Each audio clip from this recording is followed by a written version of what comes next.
Bab 161. Setelah WeChat terkirim, Ye Chen terus menerima berbagai pesan. Song Wanting yang pertama menjawab, "Tuan Ye, jangan khawatir, Wanting akan datang untuk memberi selamat besok." Lalu datanglah Qin Gang, "Terima kasih Guru Ye atas undangannya, saya pasti akan datang bergabung dengan Anda besok." Wang Zhengang berkata, "Tuan Ye, besok saya akan membawa anjing dan keponakan saya untuk memberi selamat kepada Anda, dan biarkan dua bajingan kecil ini mengaku kepada Anda secara langsung." Semua orang sangat gembira dengan undangan Ye Chen, dan berpikir ini adalah kesempatan bagus untuk lebih dekat dengan Guru Ye. Xiao Churan awalnya memiliki sedikit penyesalan tentang upacara pembukaan besok, tapi dia tidak pernah menyangka bahwa suaminya telah menyiapkan pertunjukan termegah untuknya. Sekembalinya ke rumah, Xiao Churan mandi dan istirahat lebih awal, mempersiapkan upacara pembukaan besok pagi. Ye Chen juga pergi tidur lebih awal, dan yang terpikir olehnya hanyalah bagaimana menjadikan istrinya wanita yang paling peduli di Jinling besok. Keesokan harinya, hari ini adalah hari pembukaan yang dijadwalkan Xiao Churan. Karena dia memiliki sedikit uang dan baru memulai, Xiao Churan mendirikan kantor perusahaan. Walaupun gedung Yongxing dimiliki oleh anak perusahaan M Grand Group, namun sebenarnya tidak ada gunanya disebutkan. M Grand Group biasanya terlalu malas untuk mengoperasikannya sendiri, sehingga mereka membiarkan beberapa perusahaan perantara menyewakannya kepada mereka.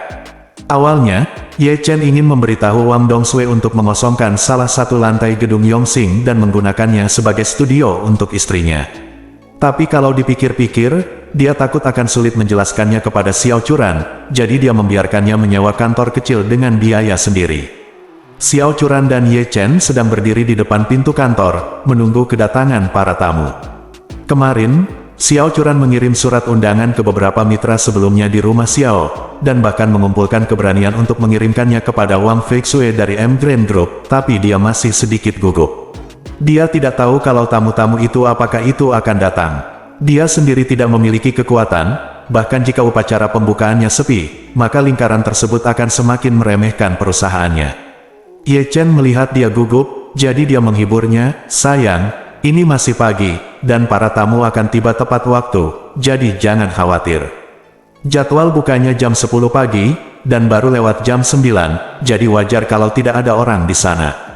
Tidak lama kemudian, ponsel Xiao Churan tiba-tiba berdering. Setelah mengambilnya, saya mengetahui bahwa itu adalah panggilan dari meja depan gedung, mengatakan bahwa itu adalah kunjungan keluarga Xiao, dan saya ingin memberitahu Anda sebelumnya. Ye Chen juga mendengar suara dari telepon, dan bertanya dengan heran, "Keluarga Xiao? Apa yang mereka lakukan di sini? Apakah kamu sudah mengirimi mereka surat undangan?" Xiao Churan menggelengkan kepalanya dan berkata, "Aku pernah membuat masalah dengan mereka sebelumnya. Mengapa aku mengundang mereka? Mungkin aku ingin melihat lelucon kita." Meja depan mengatakan bahwa nenek datang ke sini secara langsung, dan membawa keluarga pamanku. Jangan berkonfrontasi dengan mereka untuk sementara waktu. Ye Chen mengangguk dan berkata sambil tersenyum, "Selama mereka tidak membuat masalah, saya pasti tidak akan berkonflik dengan mereka di hari bahagia hari ini." Xiao Churan mengangguk cemas. Segera setelah itu, saya melihat Nyonya Xiao berjalan bersama Xiao Changqian, Xiao Hailong, dan Xiao Weiwei dari lorong luar, bersandar pada kruk. Xiao Hailong yang dipukuli dan dibawa ke kantor polisi beberapa waktu lalu, baru saja ditebus oleh wanita tua itu dengan uang. Jadi ketika Xiao Hailong melihat Ye Chen, wajahnya penuh kebencian terhadapnya. Tapi Ye Chen tidak repot-repot berbicara dengannya. "Hari ini adalah hari grand opening, dan saya tidak ingin ada konflik dengan mereka, jadi selama kelompok orang ini tidak bertindak terlalu jauh, dia tidak akan memprovokasi mereka."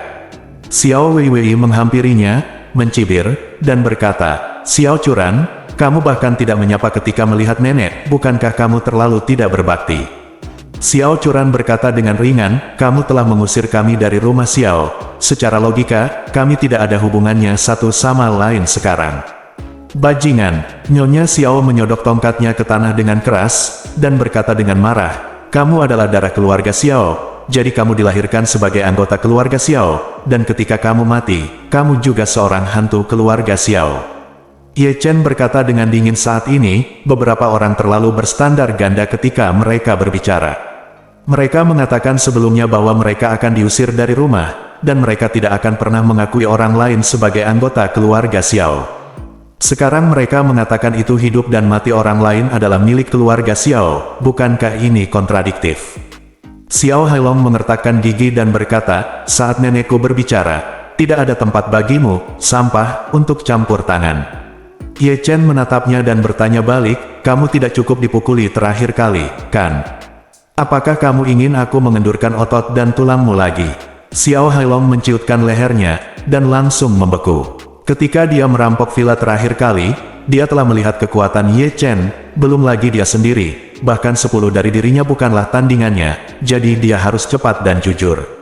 Kali ini, Xiao Churan mengatupkan bibirnya, menoleh ke arah Nyonya Xiao, dan berkata, maaf, kami tidak mengundangmu ke upacara pembukaan hari ini, dan harap segera pergi. Upacara pembukaan, Nyonya Xiao berkata dengan nada menghina, Churan, menurutmu tidak akan ada tamu yang datang untuk mendukung pembukaan bengkel kecilmu, bukan? Xiao Changqian di samping juga terkekeh, dan berkata, kudengar kamu mengirim surat undangan ke M Grand Group dengan wajah malu-malu. Kamu bahkan tidak memikirkannya, bagaimana bengkel kecil seperti milikmu bisa menarik perhatian orang. Grup M Grand, ya, Nyonya Xiao menarik kembali kata-kata itu, dan berkata dengan wajah menghibur, Churan, sebuah keluarga tidak berbicara tentang dua bahasa yang berbeda.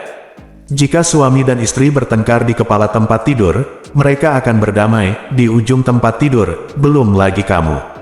Itu cucuku, kamu punya darahku di tubuhmu, kenapa bertengkar denganku? Saat dia mengatakan itu, wanita tua Xiao selanjutnya mencuci otaknya, lihatlah dirimu, kamu sendiri yang mendirikan studio bobrok seperti itu. Kamu butuh uang tapi kamu tidak punya uang, kamu butuh sumber daya tapi kamu tidak punya sumber daya. Mengapa kamu tidak kembali ke grup Xiao? Kamu akan menjadi direkturmu, dan kamu akan bekerja sama dengan nenek. Di masa depan, aku akan memberimu akun tentang saham grup Xiao, dan bahkan membiarkanmu mengambil alih sebagai pimpinan. Bagaimana menurut Anda, keluarga Xiao berada dalam situasi yang sangat sulit akhir-akhir ini? M Grand memutuskan kerjasama mereka dan memblokir mereka, keluarga Wang datang dan bercerai lagi, dan Xiao Hailong tidak dapat menopang tembok dengan lumpur. Satu-satunya harapan bagi Nyonya Xiao saat ini adalah membawa Xiao Churan kembali bekerja di dalam grup guna membuat terobosan dalam bisnis. Mungkin Xiao Churan bisa mendapatkan kembali kontrak M Grand Group, dalam hal ini mitra lain akan datang untuk bekerja sama dengannya satu demi satu, dan situasinya akan terbalik dalam sekejap. Namun, Nyonya Xiao tidak menyangka. Xiao Churan menggelengkan kepalanya dengan tenang dan berkata, saya tidak tertarik, saya hanya ingin melakukan urusan saya sendiri dengan baik. Xiao Changqian mendengus dingin, Xiao Churan, aku menasihatimu untuk lebih perhatian. Lihat betapa sepinya tempatmu saat kamu buka hari ini. Adakah yang memberi selamat padamu? Apakah kamu masih ingin memulai bisnis hanya karena ini? Menurutku kamu mungkin adalah. Sebelum memulai bisnis, bisnisnya akan ditutup terlebih dahulu. Ekspresi Ye Chen penuh dengan penghinaan dan sarkasme dan berkata, apakah ada orang di sini yang datang untuk memberi selamat? Apa pentingnya bagimu? Selama menurutku, semua pejabat di Jinling akan datang untuk memberi selamat kepada Churan. Bab 162. Mendengar kata-kata Ye Chen, Xiao Hailong tersenyum menghina, dan berkata dengan sinis, Ye Chen, berpura-pura saja, kamu hanya mengenal beberapa bajingan yang ada di bawah tanah, apakah kamu benar-benar berpikir kamu adalah orang hebat? Aku benar-benar tidak percaya kamu bisa apa jenis orang terkemuka diundang. Xiao Weiwei di samping tidak bisa menahan diri untuk tidak mendengus dingin, Ye Chen, sampah ini, paling pandai menyombongkan diri. Jika tidak ada yang datang untuk memberi selamat pada upacara pembukaan hari ini, besok studio ini akan menjadi bahan tertawaan Jinling. Coba lihat bagaimana kamu menerima perintah kalau begitu. Ketika Xiao Churan mendengar kata-katanya, meskipun dia tidak mengatakan apapun di permukaan, dia tetap merasa khawatir. Upacara pembukaan, terus terang, merupakan upacara yang mencerminkan sumber daya manusia. Jika tamunya banyak, itu membuktikan perusahaan mempunyai jaringan yang kuat dan kekuatannya bisa tercermin. Apalagi jika ada orang-orang besar, maka banyak orang yang akan bertatap muka ketika mendengarnya. Namun jika tidak ada pelanggan, bukankah itu berarti memberitahu orang lain bahwa perusahaannya memerlukan sumber daya tetapi tidak memiliki sumber daya, dan kontak tetapi tidak ada kontak? Bagaimana seseorang bisa bekerja sama dengan perusahaan semacam ini? Jika Emgreen Group dapat mengirim orang untuk berpartisipasi dalam pembukaan hari ini, hal itu akan menambah banyak kecemerlangan bagi perusahaannya, tetapi Xiao Churan tidak yakin apakah Emgreen Group akan menjaganya. Wanita tua Xiao berkata saat ini, "Churan, sebentar lagi sudah jam 10, dan belum ada pelanggan. Menurutku tidak menarik untuk membuka bengkel kecil seperti milikmu. Aku menyarankanmu untuk kembali ke grup Xiao untuk bekerja. Di masa depan, saya akan membantu keluarga Xiao melakukan sesuatu dengan aman, dan akan lebih mudah untuk keluar dan dipandang rendah oleh orang lain." Setelah mengetahui bahwa perusahaan Xiao Churan akan dibuka, keluarga Xiao pun berkomunikasi dengan beberapa partner sebelumnya yang memiliki hubungan baik. Setelah pihak lain mengetahui bahwa Xiao Churan berasal dari keluarga Xiao, mereka semua menyatakan tidak akan datang ke perusahaan tersebut. Upacara pembukaan saya tidak akan bekerja sama dengan studio Xiao Churan di masa depan. Oleh karena itu, Nyonya Xiao berani menjamin bahwa tidak akan ada satupun tamu yang cakap di sini hari ini. Ketika saatnya tiba, Xiao Churan secara alami akan berkecil hati ketika dia tidak melihat siapapun di studionya, dan dia akan dapat menanganinya dengan lebih baik di masa depan. Saat ini, Xiao Churan benar-benar cemas, menggigit bibir bawahnya, khawatir. Ye Chen, yang berada di sebelahnya, menjabat tangannya, dan berkata dengan serius, "Istriku, meskipun tidak ada pelanggan hari ini, terus kenapa? Saya di sini sudah cukup." Xiao Churan memandangnya tergerak, dan mengangguk sedikit, merasa jauh lebih nyaman. Namun, wanita tua Xiao mencibir dan berkata, "Ye Chen, kamu menganggap dirimu terlalu serius. Apa gunanya kamu di sini? Bisakah kamu menemukan orang-orang besar untuk mendukung studio Churan? Bisakah kamu memberikan milik Churan? Apakah studio sedang mencari pesanan kerja sama? Tanpa dukungan dari grup Xiao, cepat atau lambat kamu akan menemui jalan buntu." Ye Chen berkata dengan arogan, "Perusahaan Churan pasti akan menjadi lebih baik dan lebih baik lagi. Belum lagi grup Xiao yang diambang kebangkrutan, bahkan grup Xiao di masa kejayaannya tidak sebaik di depan Churan. Apa benarkah Churan ingin melampauimu? Jadi mengapa ini begitu sulit?" Nafas yang luar biasa. Wanita tua Xiao mendengar bahwa Ye Chen benar-benar mengatakan bahwa grup Xiao berada di ambang kebangkrutan, dan bahwa Xiao Churan dapat dengan mudah melampaui grup Xiao di masa kejayaannya, dan merasa bahwa dia telah sangat terhina. Dengan marah, dia melemparkan tongkatnya ke tanah dan berkata dengan marah, "Kamu hanyalah sampah yang menikah dengan keluarga Xiao kami, beraninya kamu berbicara di sini." Ye Chen tersenyum tipis, "Kamu bilang aku tidak malu. Hehe, aku hanya mengatakan yang sebenarnya. Jika kamu tidak percaya, tunggu dan lihat saja." Xiao Hailong mencibir beberapa kali dan berkata, "Baiklah, Ye Chen, aku akan menunggumu menjadi perusahaan besar." Waktu berlalu setiap menit dan detik, dan waktu untuk meninggalkan industri ini semakin dekat. Xiao Churan menjadi semakin bingung, terus melihat arlojinya, dan melihat keluar dengan cemas. Melihat situasinya, Ye Chen menghiburnya beberapa patah kata, tetapi tidak berhasil. Tapi dia tidak terburu-buru, karena dia telah mengirimkan surat undangan ke Dihao. Itu tidak mungkin dan dia tidak berani tidak datang untuk Wang Dongsui. Alasan kenapa belum sampai mungkin karena sedang mempersiapkan hadiah ucapan selamat. Xiao Changgan berkata dengan sikap mengandalkan yang lama dan menjual yang lama, "Bagaimana kalau kamu masih merasa punya koneksi? Sebentar lagi akan menunjukkan pukul 10, dan jika ada pengunjung, pasti dia sudah lama berada di sini. Tapi sekarang bagian depan pintunya kosong, yang jelas debunya sudah mengendap dan tidak akan ada yang muncul lagi." Xiao Weiwei juga menyombongkan diri dan berkata, "Ayah, sampah ini baru saja mengatakannya. Tidak masalah jika dia tidak punya tamu. Dia sudah cukup. Aku benar-benar tidak tahu seberapa tinggi statusnya. Jangan kamu benar-benar berpikir kamu adalah pejabat tinggi Jinling, kan?" Dan pada saat ini, tiba-tiba, suara meja depan sengaja ditinggikan di kejauhan. "Li Tailai, orang terkaya di Haicheng, Tuan Li sedang berkunjung."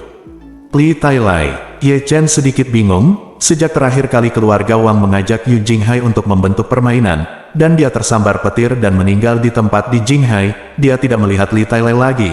Hari ini, istrinya membuka bisnisnya, dan dia tidak mengundangnya. Mengapa dia datang? Keluarga Xiao juga tercengang. Li Tailai, orang terkaya di Haicheng sebelah sangat berkuasa, bagaimana dia bisa datang ke sini? Setelah Li Tailai memasuki pintu, dia langsung berlari ke kantor tempat Ye Chen berdiri. Keluarga Xiao sangat terkejut sesaat, mereka saling berpandangan. Xiao Changqian mengambil satu langkah ke depan, dan berkata, saya baru saja bertemu dengan seorang pengusaha dari Haicheng beberapa hari yang lalu. Konon dia selalu dekat dengan Li Tailai, maukah kamu memperkenalkanku pada Li Tailai? Setelah selesai berbicara, Xiao Changqian merapikan pakaiannya dan maju menemuinya. Nyonya tua Xiao dan yang lainnya tidak berani berpura-pura menjadi besar, dan keluar mengejar mereka. Melihat Li Tailai yang berkepala gemuk dan bertelinga besar mendekat, dia segera pindah ke sisi Ye Chen, mengabaikan Xiao Changqian yang mendatanginya, dan berkata dengan sangat terkejut, kamu. Tuan Ye, akhirnya tertangkap ke atas. Di bawah tatapan terkejut semua orang, Ye Chen mengangguk sedikit dan berkata, mengapa kamu ada di sini? Li Tailai buru-buru berkata dengan hormat, Tuan Ye, istri Anda buka hari ini, bagaimana mungkin saya tidak ikut bergabung? Saat ini, Xiao Changqian menghampirinya, dan menyela dengan penuh semangat, Tuan Li, Anda di sini, ayo masuk ke dalam dan mengobrol. Dalam kapasitas Anda, tidak pantas berdiri di sini dan berbicara. Li Tailai semakin dekat dengan Ye Chen, tetapi tiba-tiba disela oleh seseorang, wajahnya yang tersenyum tiba-tiba menjadi gelap, memancarkan aura seseorang yang telah lama berada di posisi tinggi, menyipitkan mata ke arah Xiao Changqian, dan berkata dengan dingin. Apa kamu? Tidakkah kamu melihat bahwa aku sedang berbicara dengan Tuan Ye? Xiao Changqian sangat malu, tercengang, dan tanpa sadar bertanya, saya Xiao Changqian dari keluarga Xiao. Bolehkah saya diperkenalkan kepada Anda oleh Tuan Ma dari Haicheng? Li Tailai sedikit mengernyit, dan berkata dengan nada menghina, saya tidak mengenal Anda, apalagi Tuan Ma, saya datang ke sini hari ini untuk memberi selamat kepada Nyonya Ye atas pembukaan perusahaannya. Bab 163. Apa yang dikatakan Li Tailai mengejutkan keluarga Xiao. Dia datang ke sini dalam perjalanan khusus untuk memberi selamat kepada Xiao Churan. Inilah orang terkaya di Haizu. Kapan Ye Chen dan Xiao Churan bertemu dengan garis seperti itu? Xiao Changqian sangat terkejut, dan dia tidak menyangka pihak lain akan bersikap kasar padanya, dan memarahinya begitu dia membuka mulutnya. Dia tidak bisa menahan wajahnya dengan segera, dan buru-buru mundur beberapa langkah dengan bijak, dan berdiri di samping. Xiao Weiwei penuh keraguan, dan bertanya pada Xiao Hailong di sampingnya dengan suara rendah, berkata, apakah pria gendut ini benar-benar orang terkaya di Haicheng? Mengapa dia merasa seperti aktor yang diundang? Bagaimana orang terkaya bisa menghormati abuang? Petik 2. Xiao Hailong menggelengkan kepalanya, dan menjawab dengan suara rendah, menurutku sepertinya tidak. Tak satu pun dari orang-orang yang hadir pernah melihat Li Tailai. Namun Li Tailai yang sedang berlutut dan menjilati Ye Chen di depannya, dan Li Tailai yang dikabarkan kejam, bukanlah orang yang sama. Pada saat ini, Li Tailai mengeluarkan sebuah kotak indah dari tasnya, menyerahkannya kepada Xiao Churan, dan berkata dengan hormat sambil tersenyum, selamat kepada Nyonya Ye atas pembukaan perusahaan, ini hatiku, terimalah. Petik 2. Xiao Churan bingung. Dia tidak mengundang Li Tailai, dia bahkan tidak mengenal Li Tailai, dan dia tidak tahu apakah hadiah ini harus diterima atau tidak. Ye Chen tersenyum tipis dan berkata, sayang, ini keinginan Tuan Li, terima saja. Baru kemudian Xiao Churan mengambil kotak itu, dan setelah berterima kasih padanya, dia ingin menyimpan hadiah itu. Tapi aku mendengar Xiao Weiwei berkata, Xiao Churan, Tuan Li memberimu hadiah, mari kita lihat juga. Benar? Li selalu menjadi bos besar dengan kekayaan bersih ratusan miliar, dan hadiah yang dia berikan pasti tidak biasa, kata Xiao Hailong juga. Xiao Churan memandang Ye Chen, dan kemudian membuka kotak hadiah di bawah tatapan semua orang. Di dalam kotak hadiah yang sangat indah, ada liontin batu giok bening. Liontin ini tidak memiliki kotoran sama sekali, seluruh tubuhnya berwarna hijau zamrud, dan terlihat sangat transparan di bawah cahaya. Nyonya tua Xiao juga sedang menatap liontin itu, kedua matanya yang tua benar-benar terbenam di dalamnya. Dia telah melihat bahwa liontin ini persis seperti angin terang dan bulan terang yang diadakan di lelang Yanjing beberapa waktu lalu. Saat itu dijual dengan harga tinggi 10.000 yuan, konon dibeli oleh orang kaya di Haicheng, tapi Li Tailai tidak menyangka. Dia melihat liontin itu, matanya merah. Jika keluarga Xiao dapat memiliki liontin seperti itu akan cukup untuk melawan perubahan haluan. Xiao Weiwei juga berkata dengan sedikit cemburu, saya tidak menyangka seseorang akan datang, saya tidak tahu sialnya apa, saya bertemu Tuan Li. Begitu dia selesai berbicara, dia mendengar meja depan gedung berteriak dengan keras, Nona Xiao Churan mendapat hadiah ucapan selamat. Segera setelah itu, terdengar suara gemuruh di luar. Semua orang berjalan keluar gedung bersama-sama, melihat ke atas dan melihat bahwa alun-alun bangunan telah dibersihkan, dan sebuah helikopter besar perlahan turun. Segera setelah itu, staf di seluruh gedung menjadi sibuk. Keranjang bunga satu demi satu, hadiah demi hadiah, dipindahkan dari helikopter ke pintu kantor Xiao Churan. Orang-orang di seluruh gedung mendidih, itu hanya pembukaan perusahaan, dan ada keributan yang begitu besar, bahkan helikopter pun diberangkatkan. Kerumunan itu menjulurkan kepala dan melihat ke beberapa orang yang berdiri di depan pintu perusahaan. Xiao Churan tampak kosong, meskipun dia mengundang beberapa orang, mereka tidak memiliki banyak persahabatan dengannya. Selain itu, dia tidak mengenal siapapun yang mampu menerbangkan helikopter. Di tengah kerumunan, seseorang berseru, bukankah keranjang bunga itu adalah edisi terbatas Tiffany yang legendaris? Tampaknya keranjang bunga ini bernilai lebih dari 1 juta yuan. Wah, lihat bunga-bunga di keranjang bunga ini, sepertinya kamu belum pernah melihatnya. Indah sekali, itu tulip Belanda, tulip kualitas terbaik di Belanda mirip dengan bluegrass domestik kita. Harganya sangat mahal, satu tanaman berharga ribuan bahkan puluhan ribu dolar. Ada juga enchantress biru dan mawar Juliet, semuanya adalah benih bunga paling berharga di dunia. Bunga-bunga ini sama sekali tidak bisa dibudidayakan di negara kita, jadi hanya bisa diterbangkan dari luar negeri. Pantas saja ada helikopter yang diberangkatkan. Mungkin diangkut ke sini dengan helikopter setelah diangkut dari luar negeri ke bandara. Lihat begini, keranjang Tiffany saja berharga 1 juta dolar, dan benih bunga berharga di dalamnya mungkin juga berharga 1 juta. Total 20 keranjang, total harganya lebih dari 40 juta. Ya Tuhan, ini hal yang asli. Untuk upacara pembukaan, keranjang bunganya saja harganya lebih dari 40 juta. Ya, dan bunga-bunga ini tidak akan bertahan lama, dan aku khawatir bunga-bunga itu akan layu setelah beberapa hari. Ini terlalu boros. Wanita tua Xiao di sampingnya tidak bisa menahan diri untuk tidak menelan ludahnya. Dia juga sangat suka menanam bunga, dan telah menanam berbagai jenis bunga di halaman Villa Xiao. Namun, dia selalu enggan membeli bibit bunga paling berharga di dunia. Khususnya, tulip merah dan putih paling klasik di Belanda harganya hampir 10,000 per tanaman. Xiao Weiwei juga menatap lurus ke matanya, dan berkata dengan suara rendah, Nenek, aku ingat kamu sangat menyukai tulip Belanda, tapi pada akhirnya kamu tidak mau membelinya, jadi kamu hanya bisa membeli tulip Henan seharga itu, beberapa ratus dolar sepotong. Hadiah yang sangat berharga dari Churan. Ketika wanita tua itu memikirkan tulip Henan miliknya, dibandingkan dengan tulip Belanda milik orang lain, jaraknya sebenarnya ribuan mil. Akibatnya, hatinya semakin cemburu, dan dia tidak bisa menahan diri untuk berpikir, andai saja dia bisa membawa beberapa saat dia pergi, dan menanamnya di kebunnya sendiri, untuk melihat apakah dia bisa bertahan hidup. Dan saat ini, seseorang di luar berteriak dengan keras. Nona Wang Dongsui, Wakil Ketua M Grand Group, Nona Song Wanting dari keluarga Song, Wang Zenggang, Kepala Keluarga Wang, Qin Gang, Kepala Keluarga Qin, dan Si Tianqi, seorang dokter jenius, mengucapkan selamat Nyonya Ye pada pembukaan perusahaan, dan berharap perusahaannya mendapat banyak uang dan bisnis yang makmur.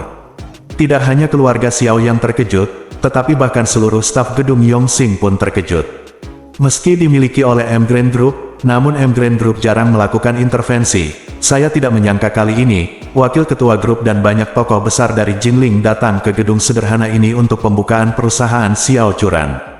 Begitu banyak tokoh besar berkumpul di gedung Yongxing, yang juga merupakan acara yang berkembang pesat di gedung Yongxing.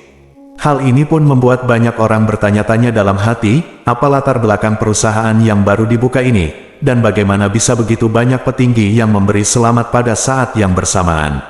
Anggota keluarga Xiao juga tercengang, dan semua orang bertanya-tanya dalam hati mereka, seberapa besar wajah yang dimiliki Xiao Churan ini. Xiao Churan sendiri juga tercengang, mendengar nama-nama ini saja sudah membuatnya sangat bingung. Bagaimanapun, seluruh keluarga Xiao sedang down dan out sekarang, dan Xiao Churan juga sangat jelas bahwa dia hanya dapat dianggap sebagai pendatang baru yang baru saja memulai bisnisnya dan tidak memiliki akar di Jinling.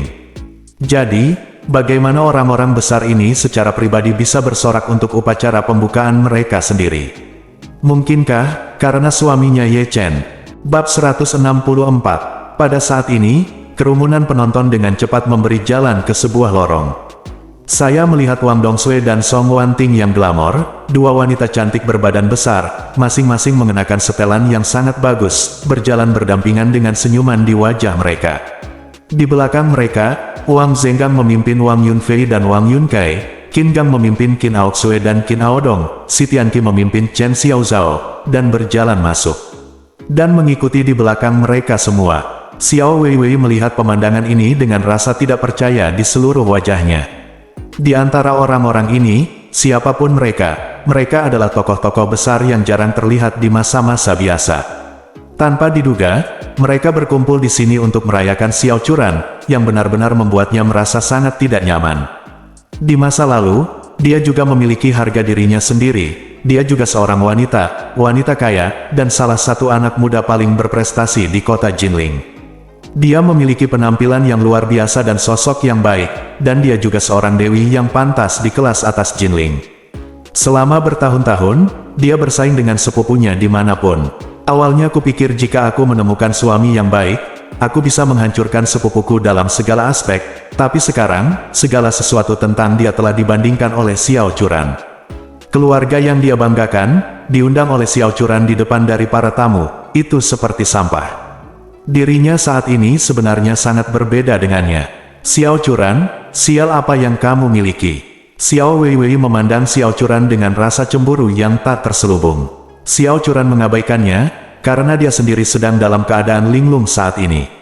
Dia tidak bisa menahan diri untuk tidak melihat ke arah Ye Chen, dan bertanya dengan suara rendah, apakah kamu mengundang orang-orang ini? Ye Chen mengangguk, dan berkata, saya telah mengajari mereka Feng Shui dan memberi mereka kekayaan, jadi kurang lebih ini adalah persahabatan saya.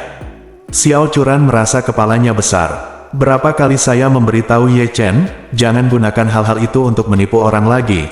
Dia tidak mendengarkan, sebaliknya, dia semakin menipu, dan mereka semua adalah orang besar yang tidak bisa terprovokasi. Bukankah suatu nasib buruk jika seseorang mengetahui hal ini suatu hari nanti? Dia ingin membujuk Ye Chen, tetapi sebelum dia dapat berbicara, Wang Dongsui dan Song Wanting sudah menghampirinya. Yang pertama berbicara adalah Song Wanting. Dia memandang Xiao Churan tanpa menunjukkan jejak apapun, lalu tersenyum, mengulurkan tangannya dan berkata, selamat kepada Nyonya Ye atas pembukaan perusahaannya. Jika keluarga Song memiliki kebutuhan desain di masa depan, silakan tanyakan pada Nyonya Ye untuk bantuan. Jelas dia datang untuk menyampaikan urusan, dan dia berkata seolah-olah dia sedang meminta bantuannya. Keluarga Xiao tercengang. Bagaimana Xiao Churan bisa membuat Nona Song begitu rendah hati? Xiao Churan mengulurkan tangannya dengan gugup, menjabatnya dengan Song Wanting, dan berkata dengan tersanjung, terima kasih, Nona Song. Sambil berbicara, Song Wanting sedang menatapnya, dan dia juga melihat Song Wanting pada saat yang bersamaan. Song Wanting hampir sama dengan Xiao Churan dalam hal penampilan dan sosok, namun Xiao Churan tidak bisa menandingi temperamen mulia bawaan pihak lain.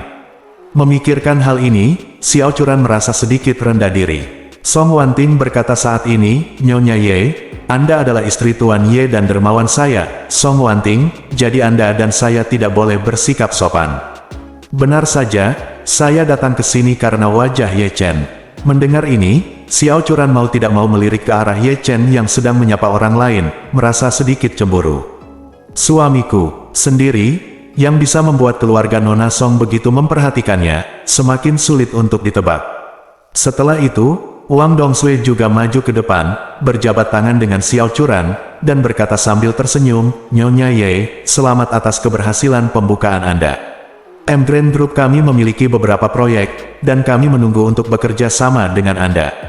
Benarkah? Xiao Churan terkejut. Saat itu kemampuan keluarga Xiao mendapatkan kontrak 60 juta dari Grand Group sudah cukup membuat heboh seluruh keluarga. Jika bisa mendapat kontrak 6 juta dari Grand Group pasti sangat heboh.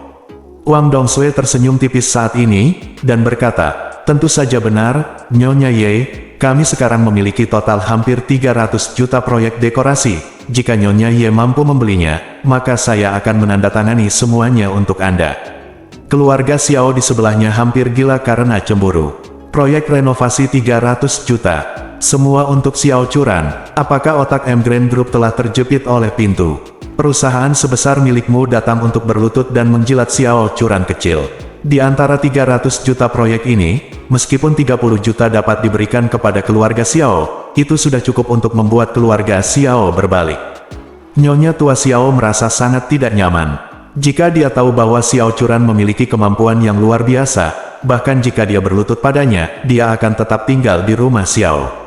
Setelah memikirkan sampai saat ini, dia diam-diam bersumpah di dalam hatinya, kali ini, apapun yang kamu katakan, kamu harus mendapatkan Xiao Churan kembali. Kembalikan proyek Emgreen Group. Saat ini, Wang Zenggang juga datang bersama putranya Wang Yunkai dan keponakannya Wang Yunfei. Begitu Wang Zenggang tiba, dia menangkupkan tinjunya dengan hormat dan berkata, Nyonya Ye, kami juga mendoakan bisnis Anda sukses dan keberuntungan. Selain itu, jika grup Wang memiliki bisnis dekorasi di masa depan, itu akan diberikan untukmu di sini. Xiao Churan merasa tersanjung, dan buru-buru berkata, terima kasih, Tuan Wang. Wang Yunfei dan Wang Yunkei juga melangkah maju satu demi satu, membungkuk dalam-dalam dan dengan hormat berkata, Nyonya Ye, selamat atas pembukaan Anda. Kedua orang ini sudah jujur dan patuh, mendengar nama Ye Chen membuat hati gemetar ketakutan, ditambah lagi seluruh keluarga kini berada di bawah restu Ye Chen, jadi mereka sangat mencintai Xiao Churan dari lubuk hati yang paling dalam. Pada saat ini, Xiao Weiwei, yang tidak jauh dari sana, melihat anggota keluarga Wang mendekat, ekspresinya sangat kusut.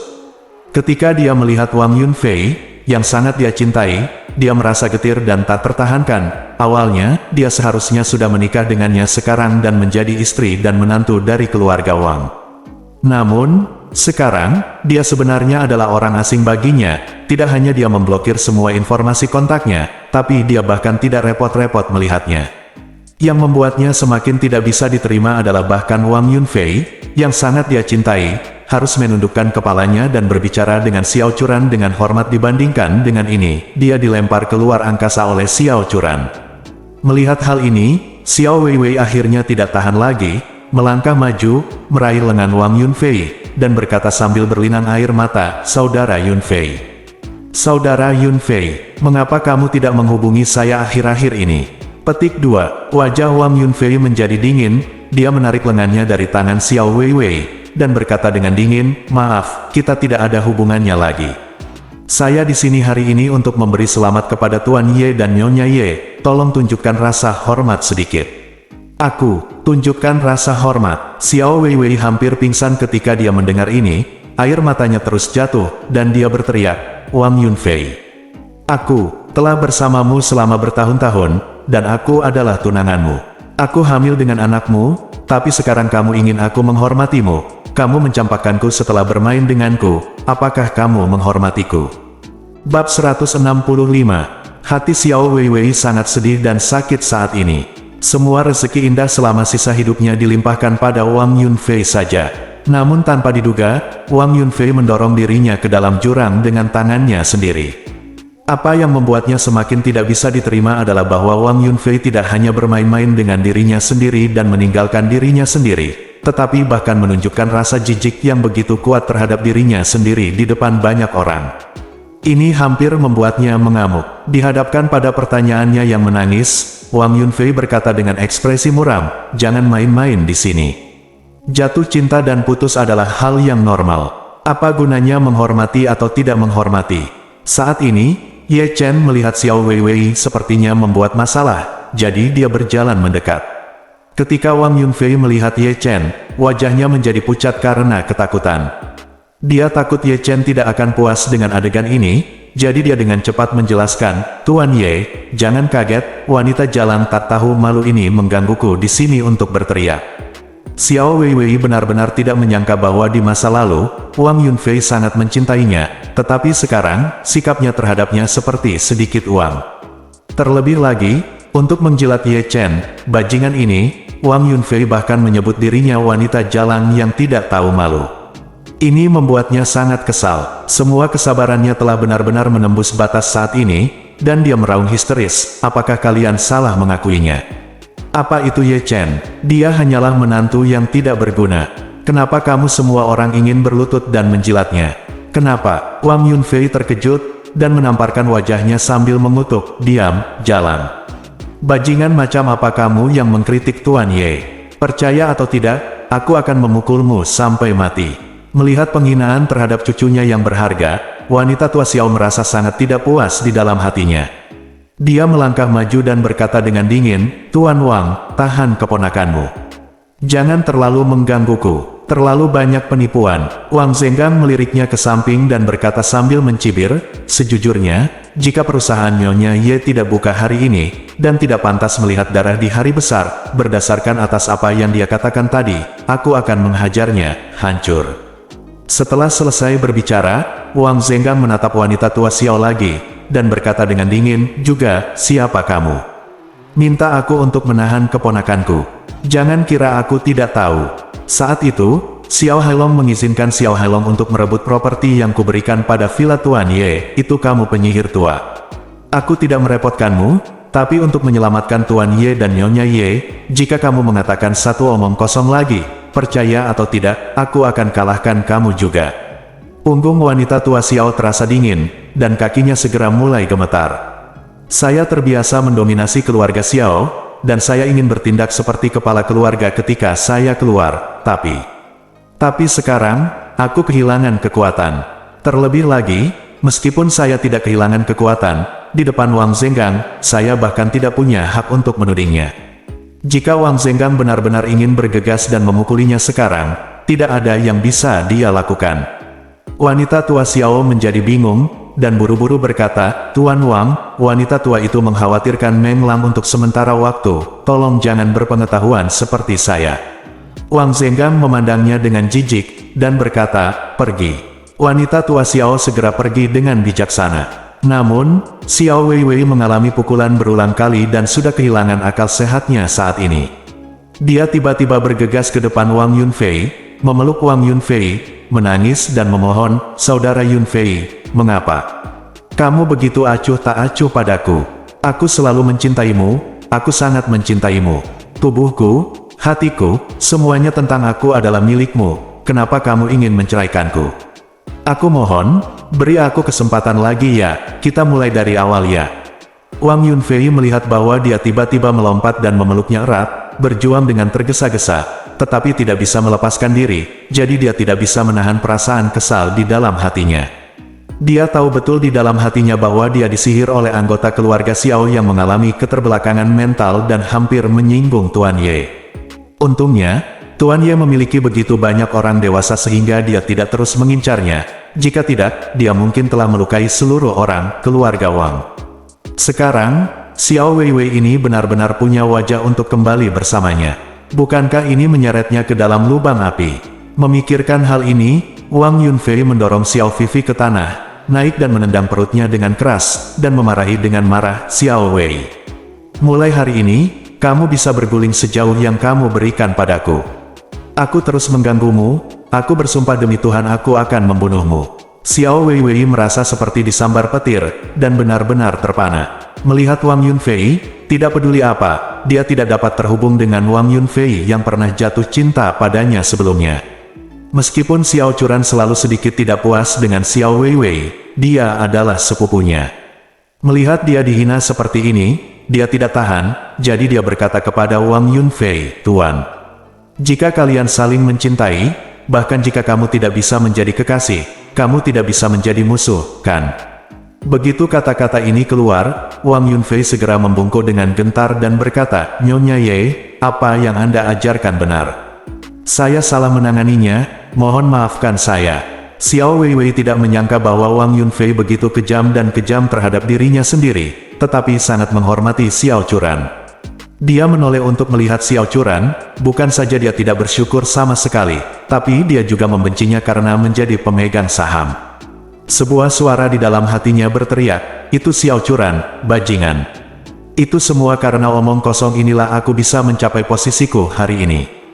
Jika bukan karena bajingan ini dan suami sampah sialan ini, aku pasti sudah lama menikah dengan Wang Yunfei.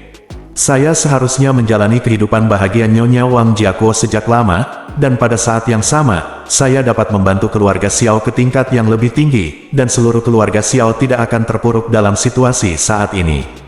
Ini semua salahmu, ini semua salahmu, ini semua salahmu. Kamu ini asteris. Memikirkan hal ini, Xiao Weiwei dengan rambut acak-acakan tiba-tiba melompat, dan tiba-tiba mencubit ke arah Xiao Churan dengan penuh kebencian. Asteris. Aku mencekikmu sampai mati. Kaulah yang membunuhku. Aku akan mencekikmu. Xiao Churan melihatnya tiba-tiba melarikan diri dengan kasar, matanya penuh darah merah, dia terkejut, dan buru-buru bersembunyi kembali.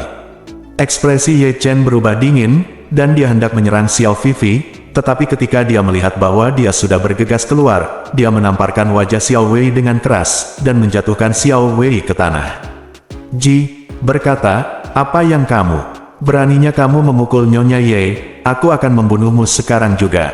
Sambil berbicara, dia menyapa dari belakang, kemarilah. Tarik wanita jalan yang menyinggung Nyonya Ye ini untukku, dan pukul dia sampai mati dulu. Begitu kata-kata itu keluar, dua pria kuat berbaju hitam berlari keluar dari belakang, menarik Xiao Weiwei ke atas, dan menyeretnya untuk keluar. Xiao Changqian buru-buru bergegas dan memohon, gadis kecilku tidak berakal sehat, mohon maafkan dia. Niat membunuh Li sangat besar, kamu yang seperti apa? Jika kamu terus mengoceh, aku akan membunuhmu juga. Bersambung.